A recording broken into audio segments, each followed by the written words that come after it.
chamando o Lucas Silva e Silva. Atenção, tripulantes da Terra. Boa tarde, Lucas. Ó, tomando aqui o meu café, eu vou fazer um merchan aqui. Para quem é nadador do Rio Negro, ó. Não que eu esteja nadando agora, né?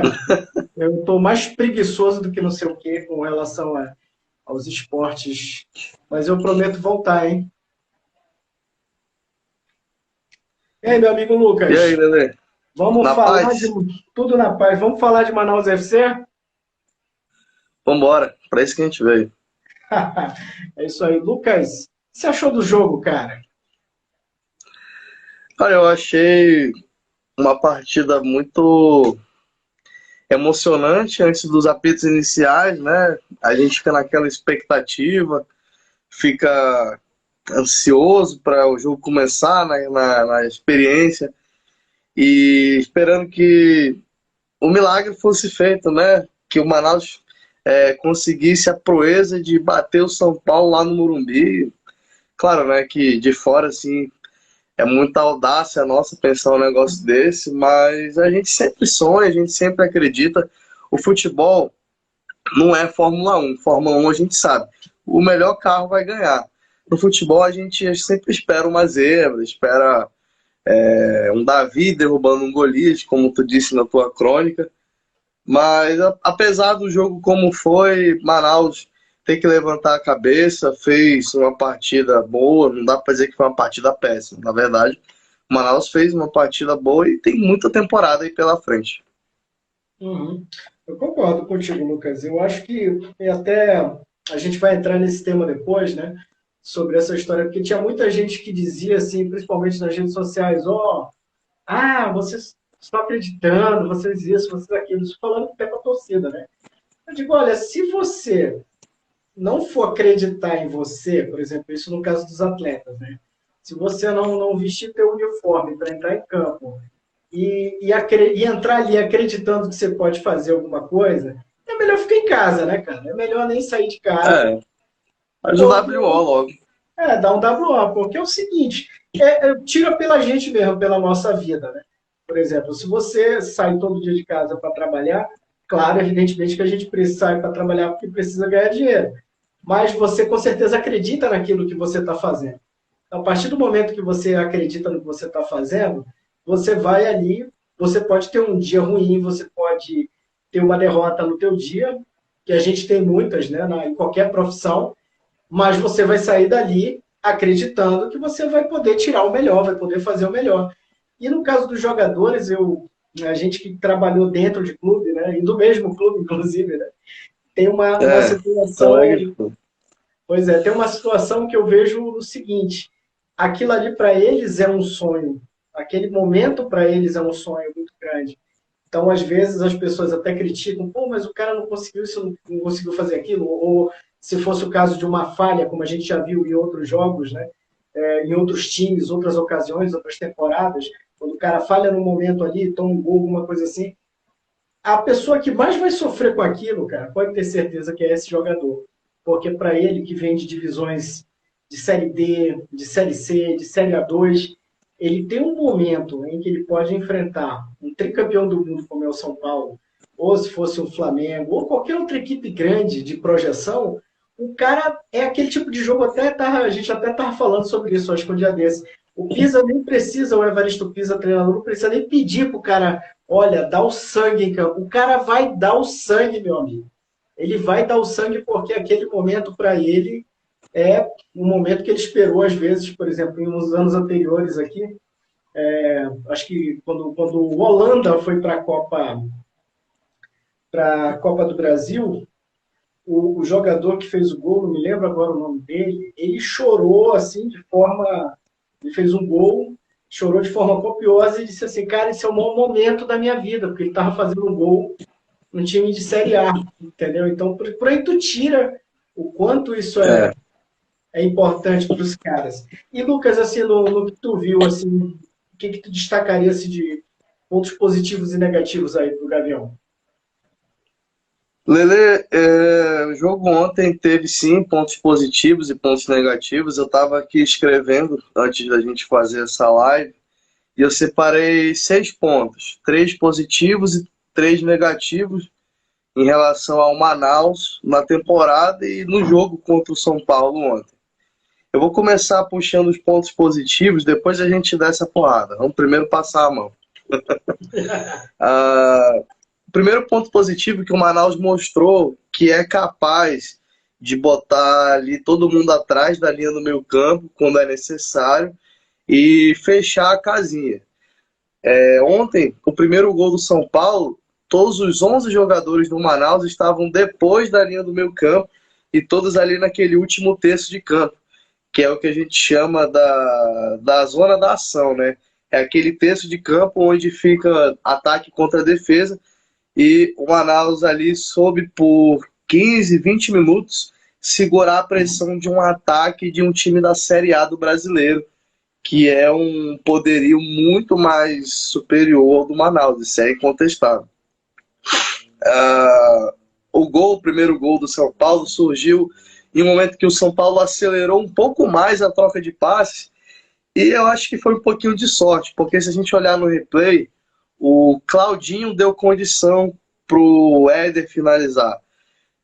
A bola meio que acabou sendo um chute, foi um chute, não lembro qual foi o jogador do São Paulo que chutou, a bola rebateu em alguém e o Éder, meio que a bola rebateu nele e entrou. Foi uma jogada de sorte, digamos assim. O segundo gol foi gol de escanteio, não tem muito o que fazer, falha de marcação ali, mas no contexto geral o Manaus soube se defender bem, tanto é que esse é o segundo ponto que eu puxo. O Manaus não foi goleado. Em 2021 nós tivemos um Manaus que em 4 oportunidades foi goleado em jogos grandes. E um deles foi na Copa do Brasil contra o Bahia. O Manaus foi derrotado ali por uma goleada. Ontem fez diferente, né? Já, na minha opinião, isso já mostra uma evolução de espírito, uma evolução de mentalidade que o Pisa próprio falou, se for para ser eliminado, que seja de cabeça erguida, competindo e não sendo goleado. E foi o que o Manaus fez ontem na partida. O terceiro ponto que eu puxo apesar da derrota, o Manaus mostrou cabeça erguida durante o jogo. E em determinados momentos, quando tinha a posse de bola, buscava, na sua característica da filosofia de jogo do Pisa, trocar passes, sair no contra-ataque e finalizar gol. Faltou um pouquinho de sorte para o Manaus. Teve um lance do Alvinho ali cara a cara com o Jandrei, que por pouco o Manaus ali não empata o jogo naquela altura, poderia mudar totalmente o curso da partida. Teve uma bola do Thiaguinho que ele recebeu na intermediária, puxou com o pé esquerdo e bateu, o Thiaguinho pensei que ia rolar uma lei do ex ali, Lucas. Se rolasse, meus amigos, o Manaus ia cair, bicho. Ia ser uma emoção muito grande pro Thiaguinho e pra gente, né? Fazer um gol num clube da Série A. E falando em cair, eu acho que aí a gente pode puxar agora os pontos negativos, né? Eu falei dos pontos positivos. Vamos falar dos pontos negativos. Manaus sim criou oportunidade no contra-ataque, porém não soube aproveitar. Esse é o ponto negativo. Eu acho que o Pisa ele abordou bem a questão de entrar numa formação defensiva, mas eu acho que tem jogadores ali que poderiam ter entrado jogando, como é o caso do Jack Chan ou do Vitinho, que iriam ajudar na marcação e impor velocidade nos contra-ataques, que era o que o Manaus precisava. O Manaus ontem começou jogando com o Gutierrez improvisado de volante e o Felipe Cordeiro, que estava vindo de lesão na lateral direita. Posteriormente, o Gutierrez acabou ali saindo, mas faltou velocidade. A única peça com velocidade era o Thiaguinho, e ele estava meio que sozinho nessa questão de jogo. O Pisa, depois da partida, explicou ali a formação tática, que de fato era para tentar conter o ataque do São Paulo e escapar na velocidade. Por isso que no segundo tempo ele colocou o Vitinho e o Jack Chan para tentar impor velocidade. Só que aí vem o segundo ponto negativo que eu quero puxar aqui, que o Manaus não tem peça de reposição. O Manaus jogando com o Thiaguinho e o Júnior Palmares, é uma maravilha. São dois cérebros pensantes, velozes e que podem imprimir no Manaus mais qualidade na saída de bola. Porém, infelizmente, o Thiaguinho se machucou. Preocupa, inclusive, para o jogo agora do domingo contra o Manauara, um jogo muito importante. Se o Manaus não passar, é sem Copa do Brasil ano que vem. E a Copa do Brasil a gente sabe que é uma força a mais para o Manaus aí desde 2018. O Thiaguinho saiu e não tem quem reponha a função do Thiaguinho. O Palmares ficou isolado, assim como ficou o Thiaguinho no primeiro tempo. O Palmares ficou meio que sem trocar figurinhas. O Palmares não vai pegar a bola, sair driblando todo mundo e fazer o gol. Precisa de alguém com a inteligência tática do Thiaguinho de poder receber um passe, de poder achar um companheiro. Porque, afinal de contas, o futebol é jogado 11 contra 11. E o terceiro ponto, aliás, ali, antes de puxar esse terceiro ponto, ainda falando de peça de reposição, o Gilson tá jogando uma barbaridade esse ano e tá machucado. Não tem um volante à altura do Gilson para repor. Então o Manaus precisa urgentemente repor funções nesse time. E isso acontece com o Manaus precisa contratar bem, porque vem aí uma reta final de Barezão que vai ser muito difícil. Nós temos aí um Nacional muito forte, um Iranduba muito forte, que são jogadores ali do outro lado. Tem um Princesa, que já mostrou que consegue dar trabalho para esse Manaus e está invicto até aqui, sem contar o treinador que tem, né, o Lana. Então o Manaus precisa reforçar. Terceiro e último ponto negativo que eu puxo aqui. O time do Manaus não deu liga. E o que quer dizer isso? O Manaus reformulou o seu elenco, 15 jogadores novos, 7 remanescentes, e o time ainda não encontrou aquela identidade, aquela união. Em 2019 nós tínhamos um Manaus que tinha liga, era um time que podia ser menos no quesito técnica, mas tinha liga, tinha entrosamento.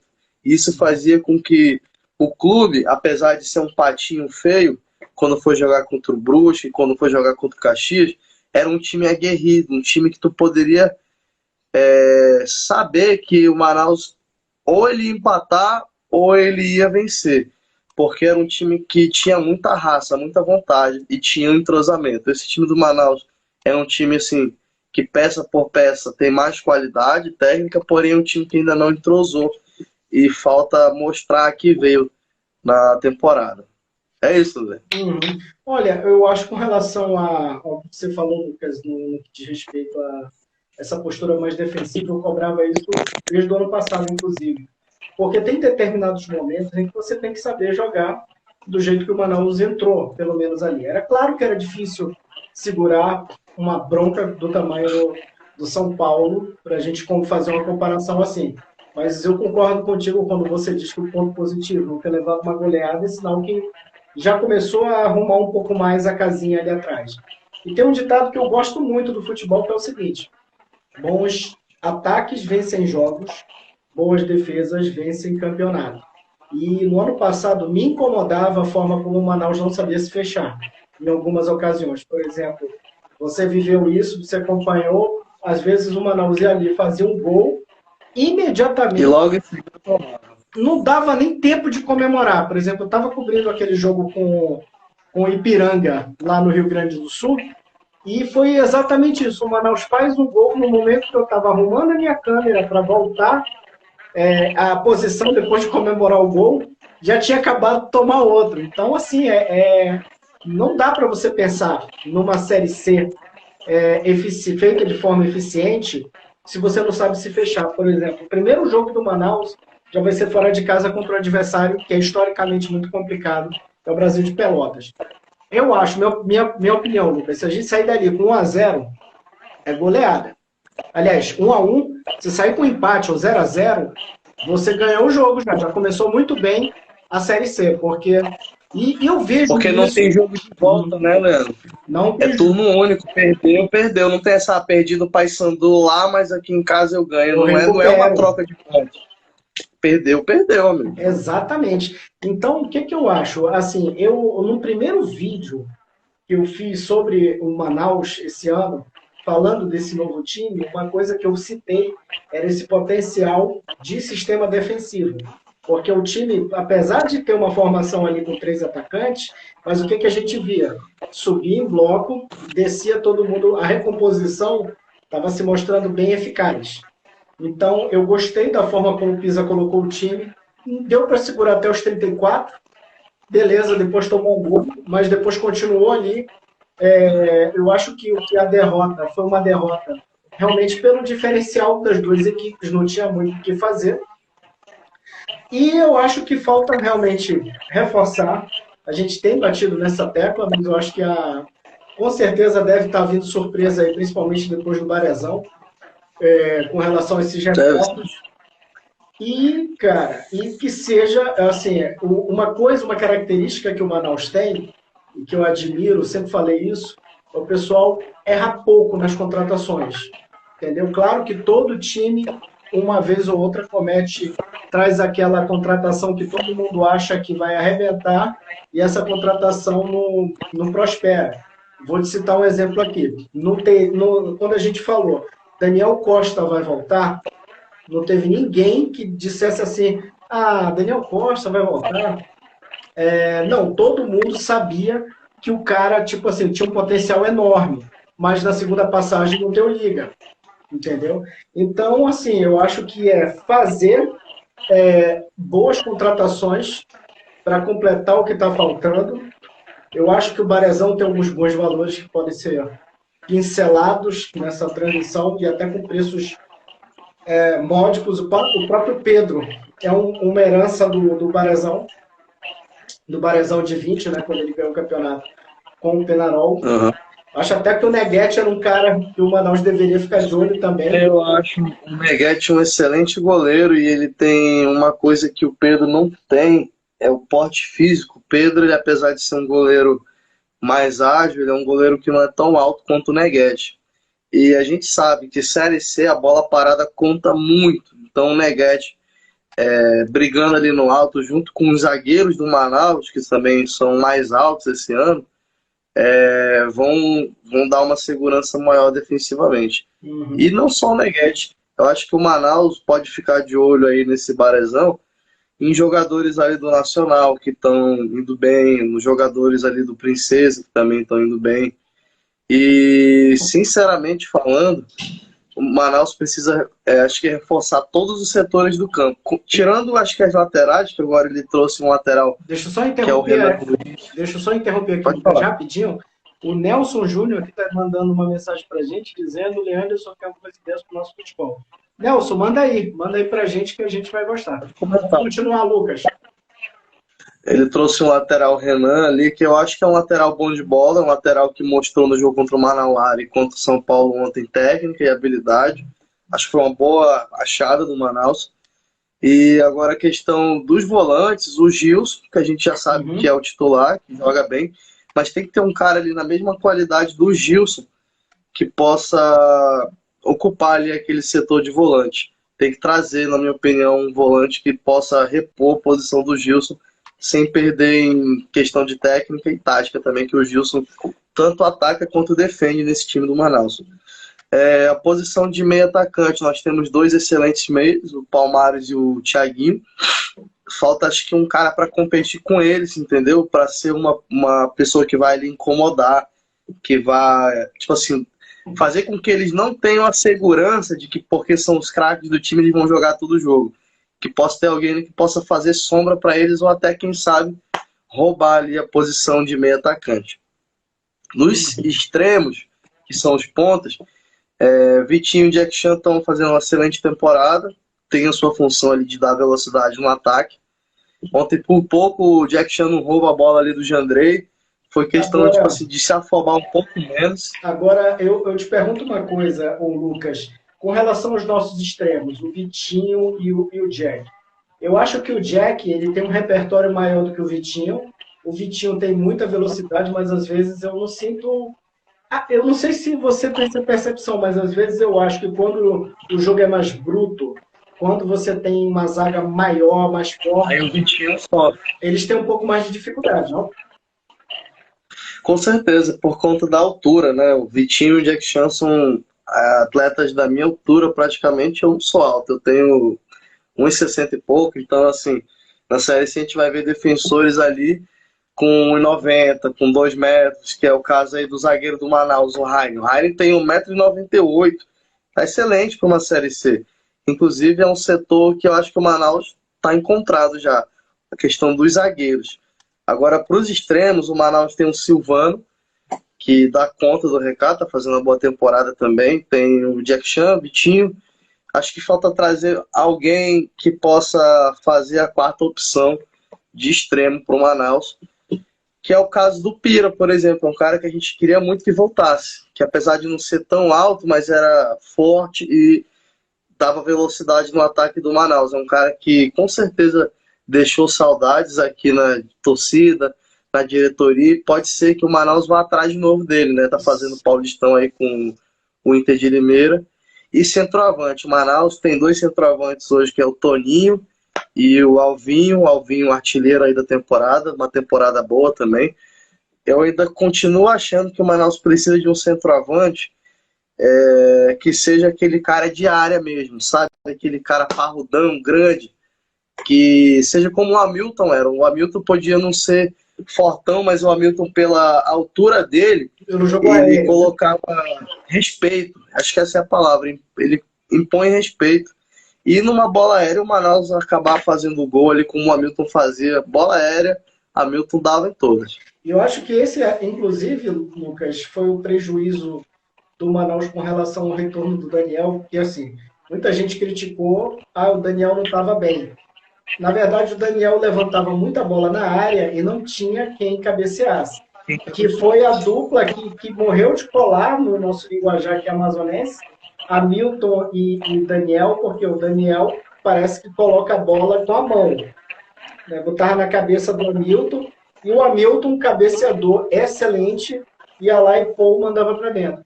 Então, assim, de repente, um cara altão não precisa nem ter a força, mas, de repente, um senso de posicionamento, com capacidade de jogo aéreo, para fazer gol de cabeça, numa Série C, que é um torneio muito bruto, né, às vezes, não tem muito... É um torneio muito mais físico do que técnico. Muito mais, muito mais. Por exemplo, o time, vamos lá, a gente olha as equipes mais bem-sucedidas, você vê assim, são equipes de jogadores muito fortes, correm demais, é um torneio de muita velocidade, é um jogo muito... E marcação também, né?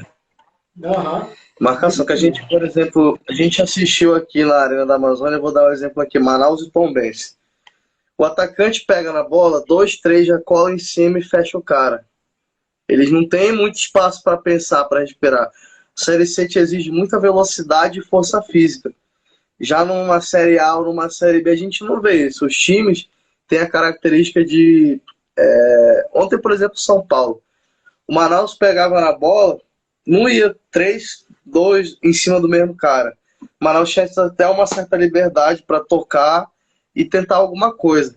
Acho que a Série C vai exigir do Manaus, principalmente esse ano, que vão ser todos contra todos, jogadores ali que tenham essa capacidade de sair jogando de uma forma rápida e se livrando da marcação, que é muito forte na Série C.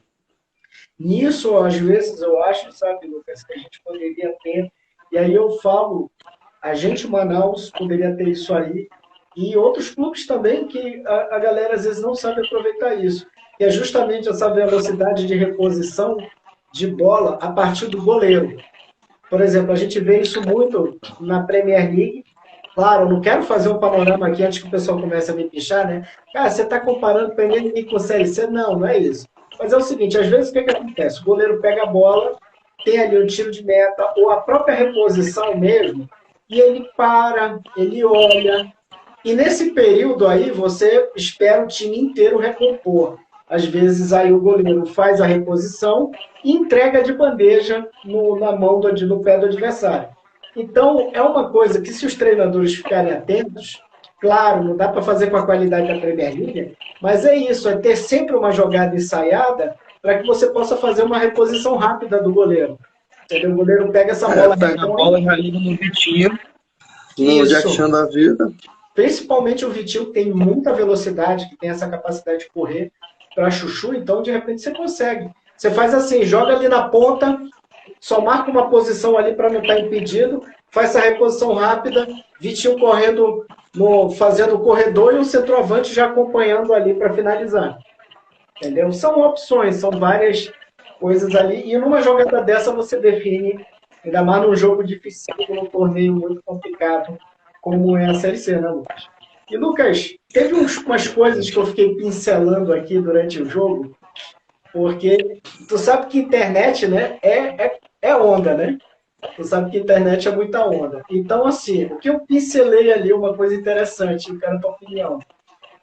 Torcedores de outros times, por exemplo, Faixa Clube, São Raimundo, principalmente São Raimundo, tava puto porque o Manaus os eliminou da Copa do Brasil, torcendo contra o Manaus nessa Copa do Brasil. O que tu acha dessa coisa do torcedor do time rival torcer para o outro se estrepar aí na Copa do Brasil?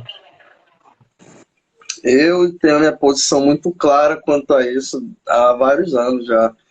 Eu sou totalmente a favor do cara torcer a favor do clube que está ali representando o Estado. Não tem sentido você torcer contra. Aí o cara me joga, porque São Paulo, Rio de Janeiro, o vascaíno nunca vai torcer pelo flamenguista, o corintiano nunca vai torcer pelo palmeirense. É claro, meus amigos, ali são regiões do Brasil que o futebol já está consolidado. A gente tem um futebol carente. Essa é a grande verdade. Qual é o benefício para o Nacional se o Manaus não avança e ultrapassa a marca dele de ter chegado nas quartas de final? O que o Nacional ganha com isso? Nada. Agora, se o Manaus, por exemplo, avança aí e consegue fazer com que a Federação Amazonense suba no ranking da CBF, são mais vagas na Série D, são mais vagas aí numa Copa do Brasil. O futebol amazonense só tem a ganhar com isso, cara. Eu puxo até um lado assim mais radical. Se eu tô vendo, se não fosse o Manaus ontem, se fosse o Nacional, que é o arquirrival do Manaus, eu ia estar torcendo pro Nacional. Se fosse o Rio Negro, eu ia estar torcendo pelo Rio Negro.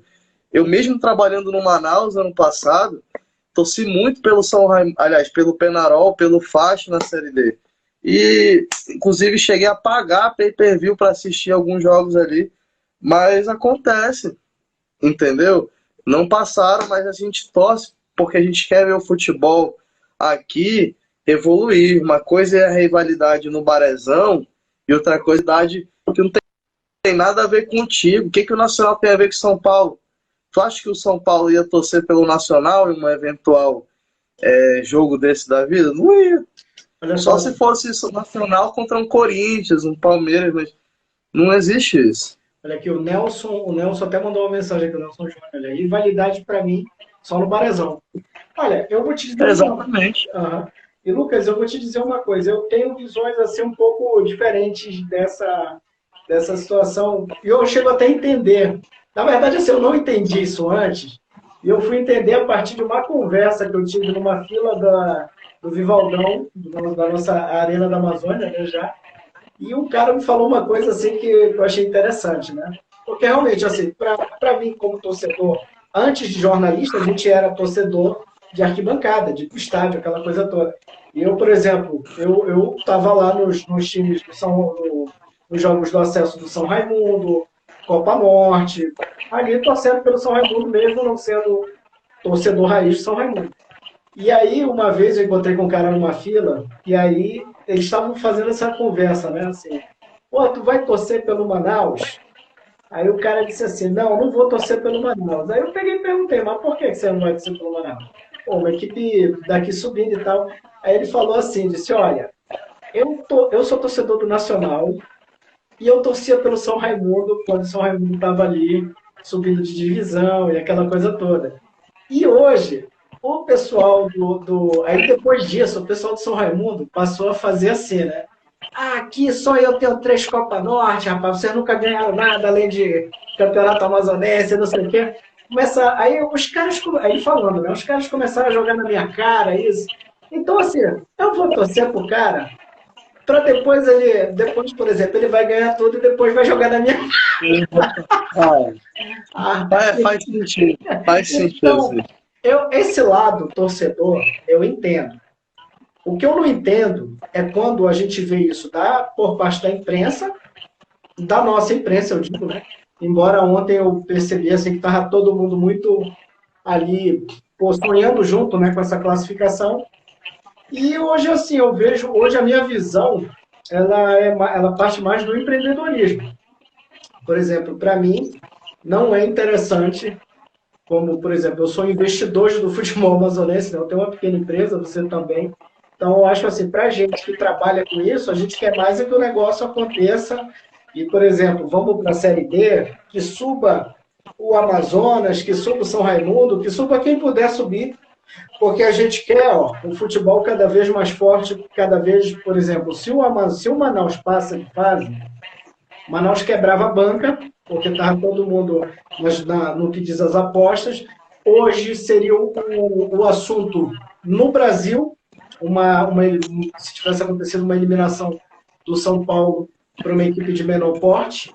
Né? Então, assim, para mim, o que interessa hoje depois de passar pelo lado torcedor, do lado jornalista, hoje eu já estou na banca do empreendedor. Então eu quero mais é que não me importa se vai ser o Manaus, o Nacional, o Amazonas, quem for, eu quero é que o futebol fique cada vez mais forte. Minha torcida vai ser hoje pelo futebol mais forte. Claro que, por exemplo, uma vez um colega disse assim, então tu está fazendo teu empreendimento em cima do Manaus. Não, meu empreendimento é em cima do futebol amazonense. Se o Manaus, Deus o livre, cair de divisão, o meu canal vai estar no ar ano que vem. Ele vai continuar no ar porque a gente vai estar sempre trazendo conteúdo sobre o esporte amazonense. Mas é inegável que hoje a minha visão é essa, eu quero é que não só o Manaus, mas que outras equipes também possam subir, possam fazer mais e melhor, para que a gente não fique como ficou, por exemplo, na época do São Raimundo, que a gente teve aqui. São Raimundo subiu de divisão e todo mundo dizendo assim, veio aquela euforia e todo mundo, poxa, agora o futebol amazonense vai.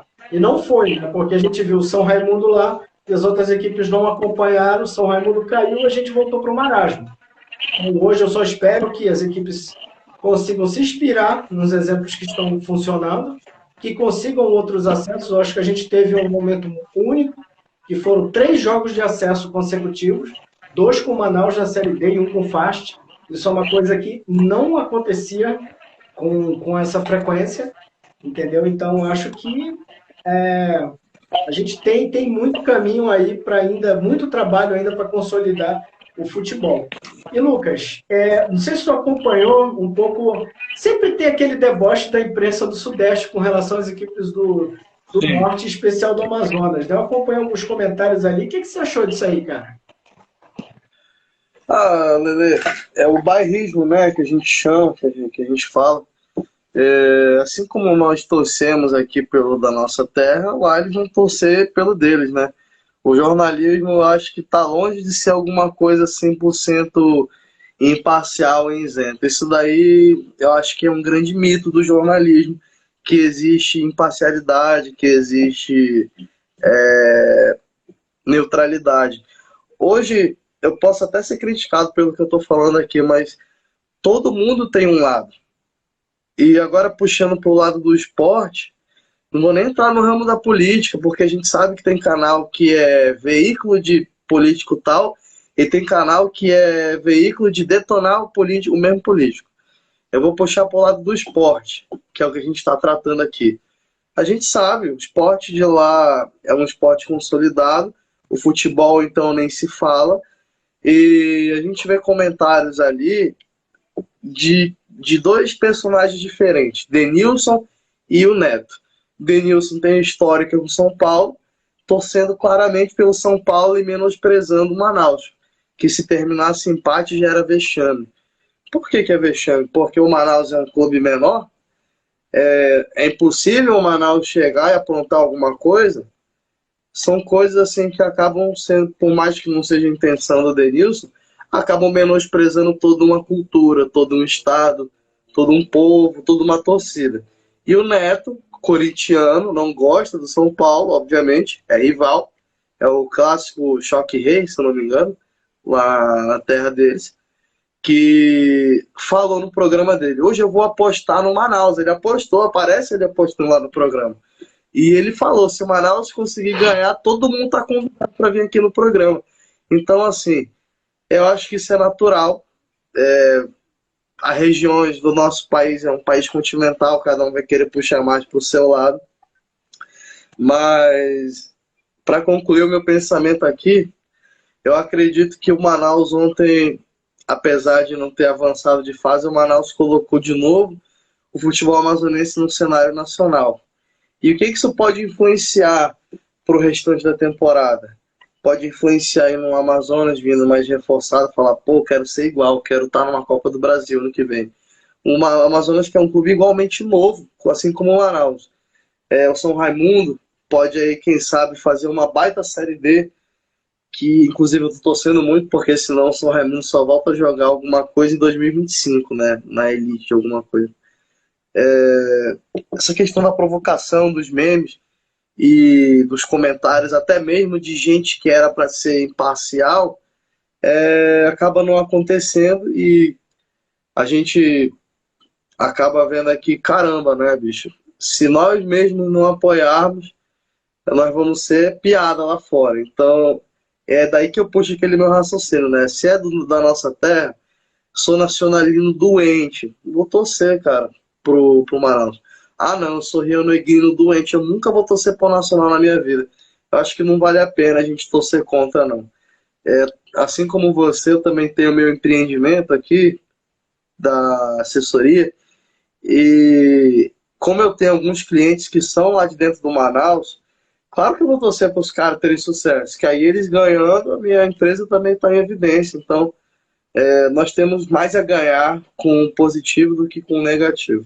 Mas acredite se quiser, hein, Lucas, tem gente assim, às vezes, eu não vou dar nome aos bois, né? Mas tem gente da nossa área, às vezes, que não entende de isso, não entende ainda essa dinâmica, né? O cara diz: eu quero mais é que se lasque mesmo. Aí, cara, quanto pior for o futebol, por exemplo, o amazonense, pior é a área que você vai ter para trabalhar, cara. Entendeu? Porque a situação é basicamente essa. Se você tem um mercado de times numa primeira divisão, eu vou dar só um exemplo aqui. Nessa época pré-rede social, quando o São Raimundo estava na Série B, a gente tinha ali a figura, por exemplo, de uma pessoa contratada em cada jornal ali para ser um setorista do São Raimundo. Ou seja, o São Raimundo de cara já gerava um emprego direto ali naquelas equipes.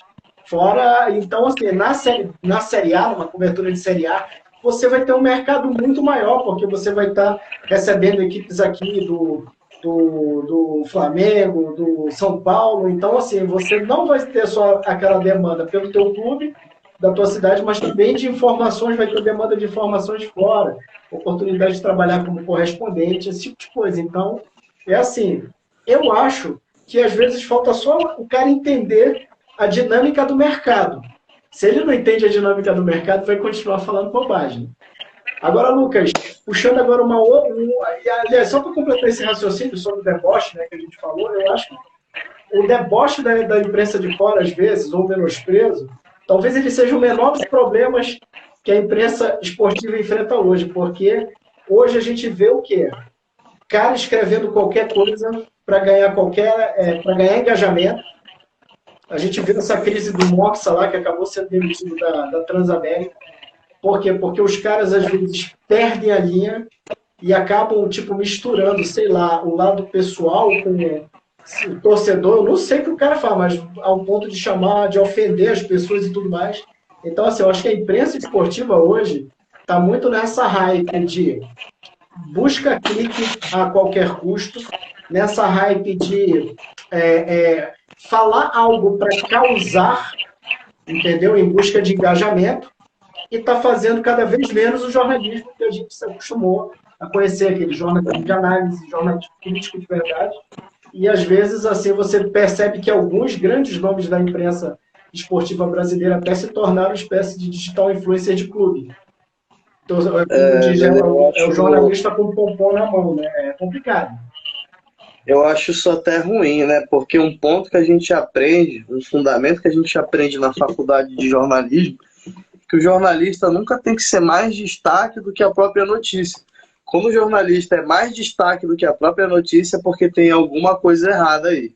Uhum. A gente pode citar fatos aí de quando o cara ele aparece mais do que a notícia, sempre é alguma coisa ruim. Ou o cara tá cometendo ali uma ação ruim, ou ele tá sendo vítima de alguma coisa que fizeram com ele. Um dos dois.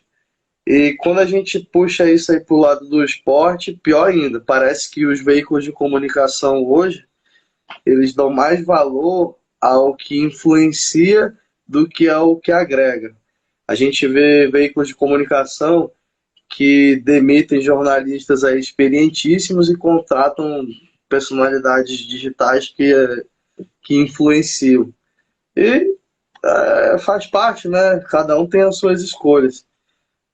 Não vou nem muito longe, não. Aqui no nosso próprio estado, nós temos jornais que acabam sendo apresentados aí por pessoas que não têm formação jornalística, mas porque tem uma personalidade mais forte, eles influenciam, eles geram audiência. Então, eu acho que se perdeu a questão da qualidade. Hoje em dia, mais importa para a comunicação, para quem rege a comunicação, se importa mais com a questão da visibilidade do que a qualidade. Essa é a grande verdade. Uhum.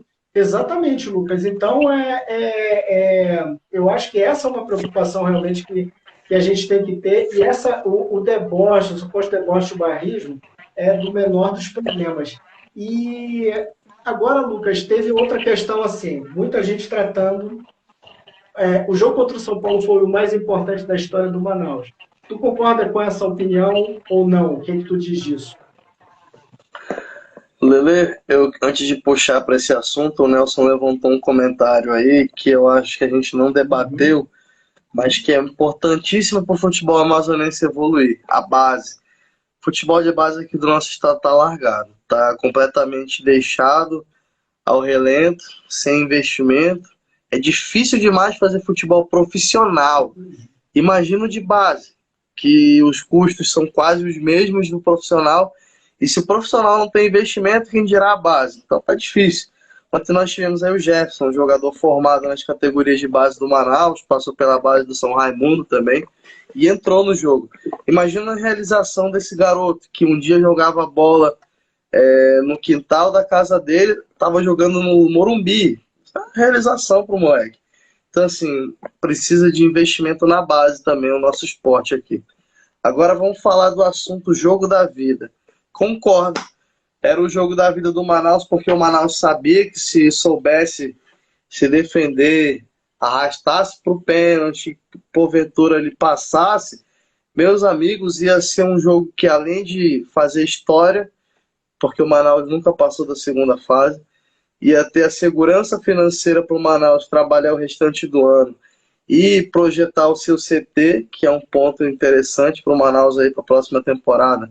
Manaus que vai ter um CT pode ter uma temporada mais de sucesso, porque ele não vai ter a preocupação que ele está tendo. Foi destaque na transmissão ontem que o Manaus treina em sintético por conta da chuva. O Manaus não tem onde treinar aqui na capital porque chove todo dia e às vezes o clube precisa treinar em sintético. Uma coisa, como o Pedrinho falou na transmissão ontem, é você fazer um trabalho de campo reduzido para fortalecer a marcação. Outra coisa é você ficar treinando em sintético porque você não tem a opção de um treino em um campo grande. Isso influencia no jogo. Isso influencia no condicionamento físico, isso influencia na noção de espaço, isso influencia na forma como a tática do treinador é posta em prática pelos jogadores. Então, assim, o Manaus, com a segurança financeira de ter avançado para a terceira fase, quase 2 milhões de premiação, ia com certeza dar um passo em direção ao sucesso. Mas aconteceu, já foi. E o que pode vir a ser agora o jogo do acesso para o Manaus no eventual quadrangular e na Série C, vai ser o jogo da vida. Por quê? Porque a gente mira que o clube alcance um outro patamar. E a oportunidade que o Manaus tem de alcançar outro patamar vai ser o jogo da vida. Por quê? Porque é um clube jovem. É um clube que precisa construir a sua trajetória e cada jogo desse de importância, de dar oportunidade de tu chegar em outro patamar, vai ser o jogo da vida. Correto. Eu acho que ele, talvez assim, eu tenho uma dificuldade de achar esse o jogo mais importante da história do clube. Mas eu acho o seguinte, que, sem dúvida, foi o jogo de oportunidade de maior visibilidade, aí sim, da história do Manaus. Por quê? Porque uma coisa é você jogar com o clube da Série A, que é o Curitiba, só que o Curitiba ele não tem um alcance que tem o São Paulo, então é nítido isso. Então, assim, o Manaus jogou com o São Paulo, se apronta para cima do São Paulo, o Manaus é notícia no Brasil no outro dia. Tem essa questão da grana, que seria muito importante para consolidar o trabalho, para contratar. Imagina, com quase 2 milhões aí no bolso, você vai poder trazer aí nomes bons, aí nomes feras aí para disputar, para brigar, para entrar de novo ali no G4 e tentar um acesso. Agora, em termos de importância histórica mesmo, para mim, eu continuo com. Eu acho que o Manaus tem o primeiro jogo mais importante da história dele, o jogo com Caxias, o jogo do acesso. O segundo, o jogo da final do Campeonato Brasileiro, porque foi uma final de Campeonato Brasileiro, entendeu? Mas pode ter o jogo mais importante pode ser o próximo, você disse, né? Próxima luta pelo acesso, ou quem sabe até com muita com as coisas melhorando aí, de repente até brigando por um título da Série C, entendeu? Mas aquele jogo com o Caxias vai ser sempre, porque ele muda o patamar do clube definitivamente. Coloca o patamar, primeiro, por exemplo, o primeiro mais importante, a final com o Nacional em 2017. E aí depois não, esse aí já, quando vem o jogo contra o Caxias, esse aí já vai para a prateleira porque ele pertence agora a um outro contexto. Então, assim, são degraus que o time vai galgando, mas principalmente é muito importante quando você vai conquistando essa visibilidade também. Porque hoje, por exemplo, essa semana, de segunda ali até a quarta-feira, você teve o Manaus falado em todos os programas ali, todas as mesas redondas, entendeu? Às vezes de forma mais respeitosa, outras vezes de forma tão não respeitosa assim. Mas essa questão do respeito, eu acho que é aquela coisa, você conquista aos poucos. E você conquista quando vai lá e apronta. Entendeu? Quando você vai lá e deixa todo mundo com cara de bunda ali, porque aconteceu. Mas eu acho que os jogadores têm que ter muito orgulho do que fizeram. O clube, na minha opinião, está de parabéns, porque saiu com resultado ali por 2-0 para o São Paulo, está de ótimo tamanho. Não foi, como você mesmo lembrou, um 4 do ano passado, né? Não foi um chocolate. Eu acho ruim quando você vai para um jogo desse, né? E acaba levando fumo ali, sai com uma goleada nas costas aí, assim, tem a dor da derrota, e tem aquela de, pô, cara, a gente ainda levou um chocolate aí. Passou vergonha, né? Passou Isso vergonha. é verdade. É ruim. Lucas, e tem mais alguma coisa, assim, mais um ponto, assim, que dentre os que a gente levantou aqui, de repente, a gente não esse foi alguns que eu vi, assim, entre os torcedores, né? Então, essa coisa do deboche, essa coisa de não torcer a favor, né? Mas, assim, se tu tem alguma outra coisa que tu viu, pode falar aí. Lele, eu acho que a gente falou tudo. Nosso planejamento, na verdade, era fazer uma live para falar das quartas do Barezão, acabou não rolando, tamo aí. Fim de semana promete, né, Lele? O Manaus precisa levantar a cabeça. Tem um jogo super importante contra o Manauara. Por quê? Porque é um jogo que, se o Manaus não avança, amigo, esquece Copa do Brasil ano que vem. E sem essa premiação da Copa do Brasil, que desde 2018 tem feito parte do orçamento do Manaus, a Jeripoca vai piar. Vão rolar cabeças no futebol aqui. Eu concordo contigo, Lucas. E assim, como tu falaste, é um dinheiro que já praticamente, eu acho que quando o Mitoso e o Giovanni vão fazer o planejamento e a contabilidade, ele já coloca ali, não que eles vão colocar como se fosse certo, mas eu acho que eles já contam ali de alguma forma. Por exemplo, acho que pelo menos não precisa ganhar um campeonato todo ano, mas chegar à final e garantir essa vaga na Copa do Brasil, acho que é fundamental para quem quer. Agora, o caminho do Manaus para essa final, para esse jogo, né, de meio milhão de reais, ainda não está fácil. Eu acho que o Manauara ele consegue passar, porque assim, o Manauara, ele de repente não fez um resultado bom logo no jogo de ida, por quê? Porque os jogadores, estava todo mundo com a cabeça já lá em São Paulo. Essa é a percepção que eu tenho. Você estava lá e viu esse jogo. Como é que tu analisou isso? Tu acha que foi isso mesmo? Os caras estavam meio que poupando ali, já avisando esse jogo contra o... E dizer assim, não, vamos resolver na volta. Foi exatamente isso. 3 pontos influenciaram no jogo do empate. Primeiro, campo. Manauara quis mandar o seu jogo com todo respeito ao Zamitão, mas questão de gramado, o Zamit hoje não tá muito legal não, porque tá tendo muito jogo lá. Horas antes da partida, inclusive, teve peladão, então o gramado já não tava legal. Já teve 2 partidas de peladão antes do jogo, o gramado já não tá aquelas coisas. Segundo ponto, muita chuva. O gramado ficou completamente empoçado. Antes da partida rolar, funcionários ali do Manaus tiveram que ir com o rodo tentar escoar um pouco de água, porque estava impraticável o futebol daquele estado que o campo estava. Terceiro ponto, o Manaus tinha um jogo importante na quarta-feira, onde ia tentar classificar-se, e jogadores fundamentais ali acabaram saindo um pouco mais cedo para preservar. E o cara, quando ele vai ter um jogo com São Paulo, lá no jogo seguinte, ele vai tirar o pé numa dividida. Ele não vai até o final numa bola, porque ele corre risco de lesionar ou muscular ou se bater, torcer um pé da vida. Então acho que o Manaus poupou um pouco as suas energias. Eu ainda acho que aquele 4-0 entre Manaus e Manauara foi um resultado inesperado. Por quê? Porque eu achava que o jogo ia ser equilibrado, ia ser algo tipo assim, 1-0, 2-1, porque o Manauara tá bem no campeonato, mas batendo de frente contra o Manaus, a história é outra. Esse fim de semana eu vou mordido agora, né? Vem mordido. Esse fim de semana eu vou para Manacapuru acompanhar a Princesa e o Operário. Acho que vai ser um jogão. Eu não esperava que o Princesa empatasse, mas clássico é clássico, né? Então, quem sabe o que pode rolar. E todo mundo tava botando já o Princesa finalista. Vai que o Operário apronta aí, ganha esse jogo.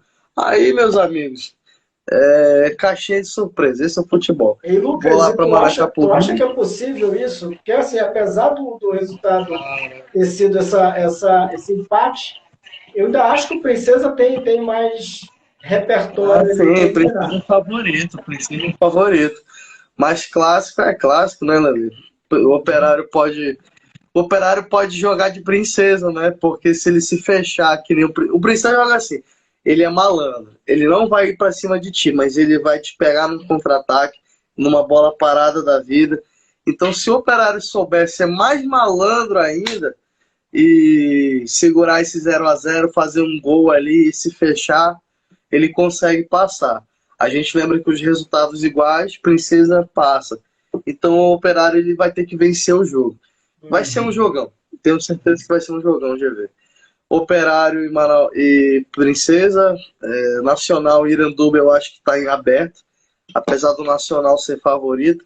O Iranduba já mostrou que é carne de pescoço, não vai cair fácil, e acho que está em aberto. Tu sabes qual Amazonas e Sport. Pode falar. Tu sabes qual é o que eu achei mais perigoso do Iranduba? São os 30 primeiros minutos de jogo deles, porque eles tem uma intensidade, eles botam para cima. Poderiam ter feito 2 gols facinho no Nacional, tiveram oportunidade. O Neguete fez uma defesa ali de cinema, sempre está fazendo defesa de cinema, na verdade. Mas eu acho assim, o Nacional ele tem que ficar atento a esse início do jogo. E depois, porque, por exemplo, depois que eles cansaram, o Nacional dominou o jogo, mas do início eles começaram com uma vontade ali, querendo pisar no pescoço do Leão mesmo. Eu acho que está em aberto esse jogo. A vantagem é do Nassa. E o Iranduba, por si só, já é explosivo. Agora, com a obrigação de vencer para passar, vai ser acho que 2 vezes mais. Não pode confundir também, né? Intensidade com excesso de vontade. Se for muito afoito, vai levar. Não tem essa. Futebol não existe o cara ir com muita sede. Sempre que o cara vai com muita sede ao pote, ele se quebra. Então, vai ser um jogão também. Agora, para mim, um jogo que para muitos dava como certo favoritismo ali do Amazonas, tá em aberto também. O Amazonas criou mais do que o Faz, fez o gol, poderia ter ganhado de 2-3-0. Teve alguns gols perdidos ali que foram daquela fase do inacreditável, mas talvez o Faz do Alan Jorge possa surpreender. Vamos ver, porque os empates, né, vão beneficiar o Faz e não o Amazonas. Pois é, agora com a vitória no primeiro jogo, né, deu uma invertida, né? Agora quem joga pelo empate é o Amazonas. Mas assim, eu acho que o que eu não gostei do Fast, desse jogo, eu estava cobrindo pela TV A Crítica, foi o fato, assim, eu achei que ele se guardou muito cedo. Tudo bem, tinha vantagem, fechou a casinha, mas você tem que ter uma atenção especial, porque assim, o time do Amazonas, apesar de ter muitos jogadores medalhões, mas são jogadores experientes, né, que sabem às vezes o caminho ali do gol, e acabou que o Soares acabou fazendo. Agora, uma coisa que eu gostei do Amazonas, pela primeira vez nessa temporada, acho que está aí um pontinho aí para o treinador, o time se defendeu melhor. E aí você, por exemplo, você vê, eu vi ali o quem? Até o Ibson dando chutão. Uma coisa que não é característica do Ibson, mas disputando, fazendo aquela disputa, o time muito solidário no sistema defensivo. E isso é muito bom, porque não dá para pensar em passar de fase, né, se não tiver esse comprometimento tático. E às vezes o Amazonas ele deixou muito a desejar em várias partidas no campeonato, na minha opinião, pelo esse descuido no sistema defensivo. Mas hoje a gente já vê que a casinha está bem arrumada. Então vamos ter 4 jogos indefinidos aí para a próxima fase. Eu vou chutar os meus favoritos aqui para passar de fase. Vamos lá. Amazonas, Princesa, Nacional e Manaus. Esses vão ser os meus favoritos. Não, vou usar em um deles. Acho que o Faixa passa. Nacional vai ficar no caminho por Iranduba. Essa vai ser minha aposta ousada. O pessoal do Nacional vai ficar mordido comigo aí, mas eu acho que vai ser a minha aposta ousada.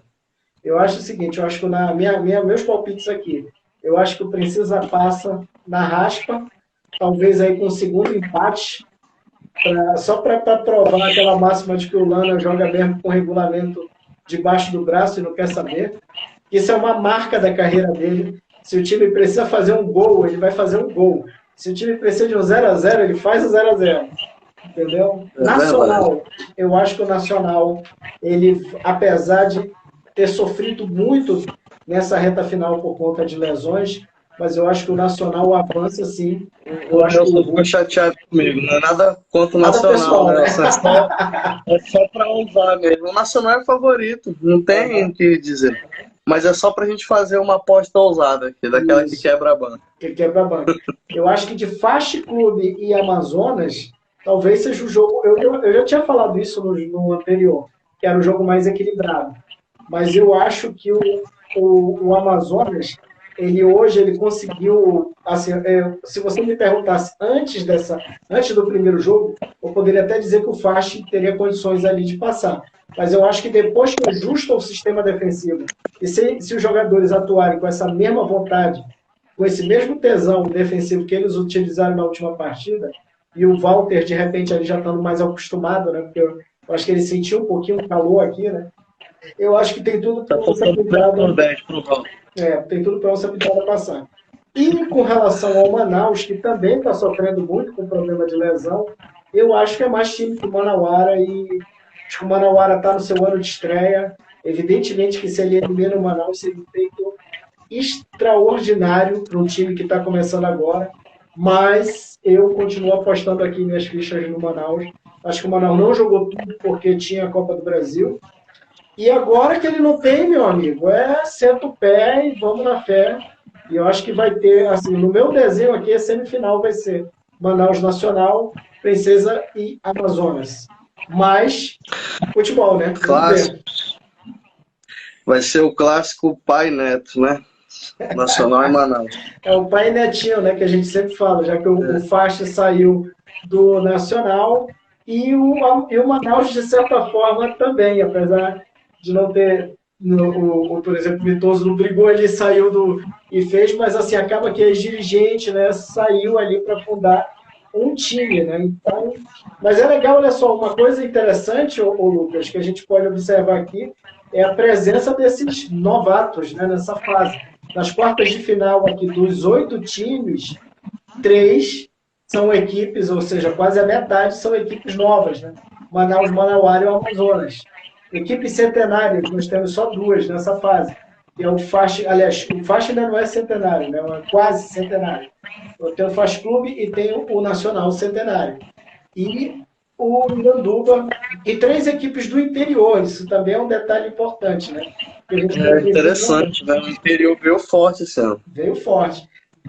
Assim, e engraçado, né? Quem não do interior não passou para a final foi o 880, né? Caiu. É isso, Lucas. É porque esse Barezão era assim, né, Leandro? Só o Caio avança, O né? Caio avança, meio óbvio até, né? E, cara, é isso, Lucão. Acho que é isso, né? Contemplamos o Manaus e contemplamos também o Barezão. Então, só para confirmar aqui, você vai para o interior, isso, vai ver o Princesa. Eu vou estar na transmissão. Eu vou estar na transmissão da GNC Esportes. Vocês que têm Facebook, liga lá, GNC Esportes com S, tá? SPORT, GNC Esportes. Vamos estar transmitindo Princesa e Operário. Como é que vai estar, Lele, vocês aí pro fim de semana? Olha, a crítica. Eu já acabei de receber a escala aqui antes da gente entrar no ar.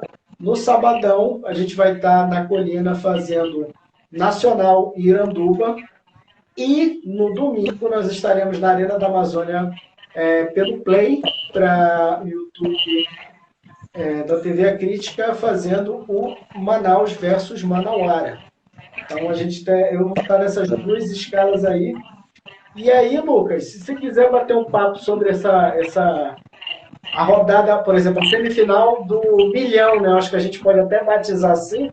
Por quê? Porque quem passar de fase vai fazer um jogo de meio milhão. E os 2 somados, né, vai dar 1 milhão, né? Para cada aí, quem passar, ganha essa vaga na Copa do Brasil. E, Lucas, antes da gente encerrar aqui, cara, fala do teu canal aí pra galera, que ainda não te segue. Fala dessa proposta e desse trabalho novo que você está fazendo aí. Para quem ainda não conhece, começar a te conhecer. O canal do Lucas Araújo, estou no YouTube, voltei recentemente. Estou feliz porque eu voltei, eu tinha 30 inscritos, estou com quase 60, ou seja, já são pelo menos aí 30 inscritos desde que eu voltei. Pesquisa lá, canal do Lucas Araújo, você vai encontrar o meu perfil com algumas reportagens que eu tenho para TV. Eu usava esse canal mais como portfólio, mas aí estou agora desempregado, então para não ficar parado, estou fazendo meus próprios conteúdos. O pessoal da GNC é uma parte mais colaborativa, eles me convidam e eu também, para não ficar parado nas transmissões, estou acompanhando.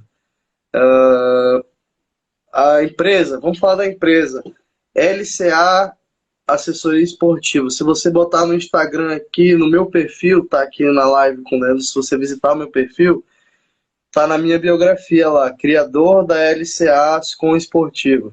É uma empresa em que eu estou gerenciando a imagem profissional de atletas e treinadores. Então, se você é lutador de jiu-jitsu, se você é nadador, se você joga tênis, basquete, você precisa de alguém para cuidar da sua imagem profissional, a sua imagem como atleta perante a sociedade, eu estou aqui para te ajudar também, tá bom? É isso, Lele. Um abraço e obrigado pelo convite. A gente se vê no Jogo do Milhão. Beleza, Lucas. Abraço para você, mano. Tudo de bom aí. Essa rodada possa ser espetacular para todos nós que vamos trabalhar e para as equipes também, né? Que vençam os melhores, né? Exatamente. A gente se vê, Lele. Bah, termina com aquele teu ditado aí, como diz, só o tempo, né? Quem vai ganhar, só o Eu tempo. costumo dizer no futebol o seguinte: só o tempo dirá, porque são 4 jogos imprevisíveis. Talvez um deles nem tanto, que é Manaus e Manauara. Acho que o Manaus vai conseguir passar sem dificuldade, mas no restante são jogos imprevisíveis. Nós temos aí Nacional favorito, nós temos Amazonas favorito e Princesa favorito, mas futebol é uma caixinha de surpresa, né? Como o Leanderson gosta de falar, o jogo é. Jogado, lambaria pescado. Mas essa frase não é minha, não. Eu só gosto de dizer. Valeu, O Lucas. Um jogo é abraço, jogado. mano. Valeu. Um abraço para Tchau. todos.